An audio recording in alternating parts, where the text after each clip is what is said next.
हरियाणा भाजपा प्रभारी विप्लव देव कुमार ने कहा कि भाजपा पन्ना प्रमुख और कार्यकर्ताओं की पार्टी है, जबकि अन्य पार्टी परिवार और व्यक्ति विशेष की पार्टी है।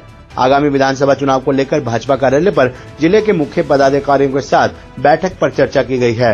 उन्होंने कहा कि निश्चित तौर पर आगामी विधानसभा चुनाव में भाजपा के उम्मीदवार न केवल पलवल की तीनों विधानसभा सीटों से जीतेंगे, बल्कि तीसरी बार हरियाणा में भाजपा की पूर्ण बहुमत से सरकार भी बनेगी। उन्होंने कहा कि आगामी विधानसभा चुनाव में भाजपा किसी के साथ गठबंधन नहीं करेगी। वहीं पूर्व मुख्यमंत्री भूपेंद्र हुड्डा द्वारा भाजपा की घोषणाओं को केवल घोषणाएं बताए जाने को लेकर विप्लव देव ने कहा कि कांग्रेस झूठ के सहारे चलती है, जबकि भाजपा जो कहती है वह करके दिखाती है। आज केंद्र और प्रदेश सरकार द्वारा चलाई जा रही सरकारी योजनाओं का अंतिम पंक्ति में खड़ा व्यक्ति भी लाभ उठा रहा है। लोकसभा चुनाव में भी कांग्रेस पार्टी के नेताओं ने झूठ का सहारा लिया था, जो कि अब लोगों के सामने आ चुका है। इतना ही नहीं, राहुल गांधी ने भी पार्लियामेंट में सरकार की अग्निवीर योजना पर सवाल उठाते हुए झूठ बोलने का काम किया है, जिसका जवाब भाजपा नेताओं ने उन्हें दिया। उन्होंने राहुल गांधी के हिंदू हिंसक वाले बयान पर भी करारा जवाब देते हुए कहा कि पहले राहुल गांधी ये बताएं कि वह किस धर्म से है, उनके पूर्वज कौन थे। उन्हें किसी के धर्म पर इस तरह की बयानबाजी करना शोभा नहीं देता। अब की बार जनता कांग्रेस के नेताओं को सबक सिखाने का काम करेगी। उन्होंने कहा कि देश की जनता भी अब ये भली भांति जानती है कि देश के प्रधानमंत्री नरेंद्र मोदी के हाथों में ही आज भारत सुरक्षित है और भारत का विदेशों तक डंका बज रहा है। भारतीय जनता पार्टी सभी समय चुनाव के लिए तैयार रहते हैं और हर चुनाव हमारे लिए एक नया सिलेबस लेकर आता है, नया एक रूप लेकर आते हैं और हम कार्यकर्ता के बीच जाते हैं। भारतीय जनता पार्टी पन्ना प्रमुख और कार्यकर्ता का पार्टी है, बाकी सब पार्टी परिवार की पार्टी है, विशेष व्यक्तियों का पार्टी है। और हरियाणा भी इसके बाहर नहीं है। कांग्रेस यहाँ का मेन पार्टी है, उनका भी पार्टी एक परिवार में लेके ही यहाँ जो राजनीतिक गतिविधि होती है। और हमारा संगठन का काम सभी समय चलता है। अभी जिला के जो मूल पदाधिकारी है, ऐसा 50-55 की टोली को लेकर मैं बैठा था। आगामी विधानसभा का क्या रूपरेखा होगा और सरकार और संगठन में क्या चल रहा है और क्या करनी चाहिए, ये सब विषय में हम लोगों ने बातचीत किया है। हमने यहाँ कोई भाषण देने के लिए नहीं आया, हमने आपस में इसको बातचीत करना जिसको बोलता है, तो उसमें जो भी विषय आया, सरकार का हो संगठन का हो, उसको आगे जाके समाधान करनी है। और यहाँ जो करना है वो अपने संगठन के जो कार्यकर्ता है वो लोग करेंगे। और ऐसा कार्यक्रम हम नीचे तक, मंडल तक और विधानसभा तक करेंगे। और आगामी 2, 4, 5, 7 दिन के अंदर हमारे डिस्ट्रिक्ट के एक्सटेंडेड कार्यकारिणी की बैठक होगी। एक दिन का हमारा कार्यक्रम होगा और उसके बाद मंडल स्तर तक होगी। ये भारतीय जनता पार्टी का सभी समय होते रहते हैं, पहली बार होगा ऐसा नहीं है, हमारे कार्यकारिणी होते रहते हैं। तो एक्सटेंडेड कार्यकारिणी, इसका मतलब जो कार्यकारिणी के मेंबर होते हैं नियम के साथ, उसके साथ और भी लोगों को, कुछ प्रभावित व्यक्ति, प्रभावित पुराने नेताओं को जोड़ के उसको करना है। इस दिशा में हम लोगों ने सिद्धांत लिया है।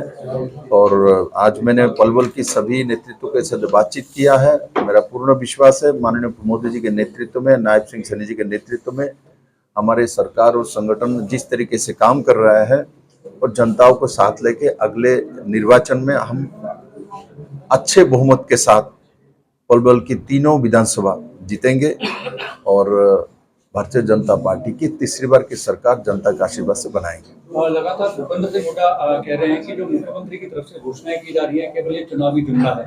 इसको लेकर किस तरह की उनकी मानसिकता मानते हैं? देखिए, ये जो घोषणा करता है, मैं आने के बाद 10,000 रुपए दे दूंगा, मैं आने के बाद वो कर दूंगा, इनको पहले पूछिए। राहुल गांधी एंड इनके कांग्रेस पार्टी ने लोकसभा में हर महिला को खटाखट 8,500 रुपया करके महीना देंगे, उसके बारे में पहले बताए, बाद में हमारे बारे में बोले। क्योंकि आपने गिरेवान में पहले झांक के देखे। SC/ST के बारे में और OBC के बारे में उन्होंने मैनिफेस्टो में लिखा है जो हम इसमें से काट के संख्यालघुओं को दे देंगे। हमने उसका विरोध किया, इन लोगों ने प्रचार उल्टा कर दिया। तो इस तरीके से झूठ और जुमला, तो राहुल गांधी उस दिन पार्लियामेंट में भी आपने देखा जो अग्निवीर के ऊपर बोल रहा है, इनके पास वो कहीं नहीं आता है, रोते हुए उनके पास आया, उन्होंने उस घर में गया, उनके सामने बैठा और इनको, जब उनका बेटा अग्निवीर में नौकरी करता था, शहीद हो गया, इनको कुछ नहीं मिला। और डिफेंस मिनिस्टर उठ के हाउस में राजनाथ सिंह जी बोल रहे हैं, भाई 1 करोड़ रुपया मिलता है, हम देते हैं, वो बोलता है नहीं, डिफेंस मिनिस्टर जो बोल रहा है वो सही नहीं है, तो सरकार को नहीं मानता, सिस्टम को नहीं मानता, तो ऐसे लोगों के साथ काम करने वाले हुड्डा कहां से मानेगा। इस बार जनता उनको सिखाएगा। जिस तरीके से झूठ बोल के लोकसभा में जो काम किया है उसका परिणति इनको विधानसभा में भुगतना पड़ेगा। और मैं विश्वास करता हूँ हरियाणा का जनता और पलवल की जनता इसका योग्य जवाब जरूर देंगे। राहुल गांधी जी ने अभी संसद में हिंदू के लिए एक हिंसा का बयान दिया कि हिंदू हिंसक है, तो किस तरह मानते हैं कि हिंदू के ऊपर इतना बड़ा आरोप उन्होंने लगाया है?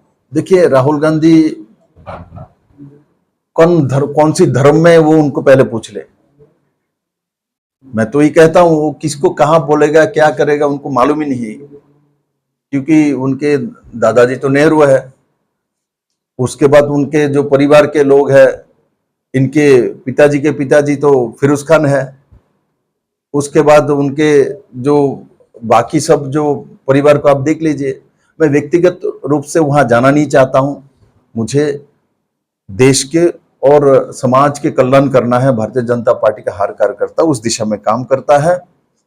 मैं इतना आपके माध्यम से कहना चाहता हूं, देश जानता है कि नरेंद्र भाई मोदी जी के हाथ में ही देश सुरक्षित है। और ऐसे बालक के हाथ में जो पहली बार लीडर ऑफ ओपोजिशन बने और उस बालक की कहानी लोगों ने देख लिया है। 90 मिनट उन्होंने भाषण दिया है लोकसभा में। मैं भी लोकसभा का मेंबर हूं, हम लोग देख चुके हैं वो किस दिशा में जाना चाहते हैं, क्या करना चाहते हैं। और माननीय प्रधानमंत्री जी ने इसका जवाब 2 घंटा 16 मिनट में इतना डिस्टरबेंस के बाद भी पेशेंस के साथ दिया है। देश ने वो देखा है जो देश के प्रधानमंत्री को बोलने नहीं दिया जा रहा था, किंतु हमने संख्याबल हमारे पास है, 300 के ऊपर है हमारे संख्याबल। हमने जब अपोजिशन के लोग बोलते रह गए, हमने किसी को रोका नहीं। हाँ, जब गलत बात बोल रहा था, जो अग्निवीर के बारे में बोलता कुछ नहीं मिला था, हमको तो उठ के हमारे मंत्री को उठ के बोलना पड़ेगा कि देश को वो गलतफहमी में विभ्रांत कर रहा है। तो उन्होंने पूरा भाषण देश को विभ्रांत करने के लिए बोला है। पार्लियामेंट पे, पवित्र पार्लियामेंट के खड़े होके एक लीडर ऑफ ओपोजिशन झूठ बोलता है, इससे बड़ा पाप कुछ हो ही नहीं सकता। और मैं मानता हूं जनता ने ये देखा, जनता इसका विचार करेंगे। हरियाणा के विधानसभा के इलेक्शन में हुड्डा जी को वो दिखाई देगा। आखिरी सवाल आपसे यही है कि हरियाणा में भाजपा गठबंधन के साथ लड़ेगी या इंडिपेंडेंट चुनाव लड़ेगी? आपको क्या लगता है? सर, आप ही क्लियर करेंगे इसको। हमको देखने में क्या लगता है? नहीं, पहले गठबंधन के साथ थे ना कि सर पिछले देखो, हमारा अभी कोई गठबंधन नहीं है, हम अकेला लड़ रहे हैं। अभी गठबंधन है नहीं, अभी अकेले हैं, पर अकेले ही लड़ेंगे। अकेले लड़ेंगे तो आप इतना कल्पना क्यों करते हैं? रात तो हुआ नहीं, सपना क्यों देख रहे हैं? तो जो मैं देख रहा हूं, जब हम अकेले ही लड़ेंगे, अब चिंता मत करो और हरियाणा के लोगों को आशीर्वाद लेके सरकार बनाएंगे।